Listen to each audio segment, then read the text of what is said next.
Today morning పూజ అయిపోయిన తర్వాత టెంపుల్‌కైతే వెళ్తున్నాము. క్లైమేట్ చూసారా ఎంత కూల్‌గా ఉందో. బయటైతే చాలా క్లౌడీగా ఉంది. ఎర్లీ మార్నింగ్ కాబట్టి చాలా కూల్‌గా అనిపిస్తుంది. అండ్ బ్యాక్ వాటర్స్ అండ్ మనమైతే ఇప్పుడు అయ్యప్ప స్వామి టెంపుల్‌కొచ్చేసాము. ఇక్కడ చూసారా టెంపుల్స్ అన్నీ చాలా పెద్దవిగా ఉంటాయి. బావుంటాయి. ఇక్కడ అన్ని టెంపుల్స్ ఒకేలా ఉంటాయన్నమాట. అండ్ అయ్యప్ప స్వామి టెంపుల్ కాబట్టి లోపలికి వెళ్ళలేదు. బట్ కొంతమందయితే వెళ్తున్నారు. అబ్బాయిలైతే మాత్రం షర్ట్ అయితే తీసేసి వెళ్ళాలి టెంపుల్ లోపలికి.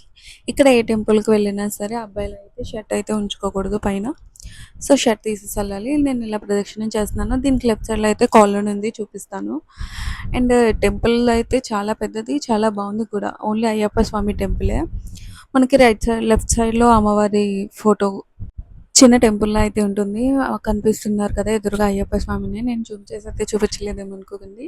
అండ్ మనం ఇప్పుడైతే రైట్ సైడ్‌లో ఒక కొలను ఉందని చెప్పాను కదా! ఆ కొలను దగ్గరికైతే వెళ్తాం. చూడండి ఈ కొలను కూడా చాలా పెద్దగా ఉంది. సో, స్నానాలు చేసి అలా టెంపుల్‌లోకి వెళ్లి దర్శించుకోవడానికి అనుకుంటా.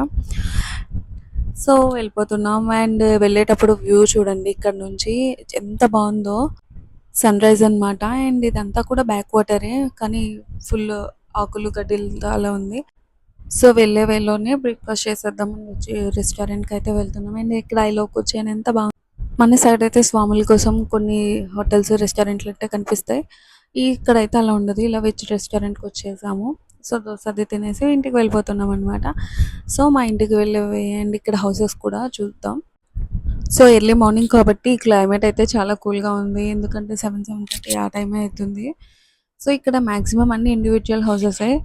మనకి రైట్ సైడ్‌లో కూడా అన్నీ మాక్సిమం ఇండివిడ్యువల్ హౌసెస్ ఉంటాయి. ఇక్కడ మా ఇంటి దగ్గరలో ఉన్న హౌసెస్ చూడండి ఎంత బాగున్నాయో. ఈ 2 హౌసెస్ అయితే చాలా బాగుంటాయి.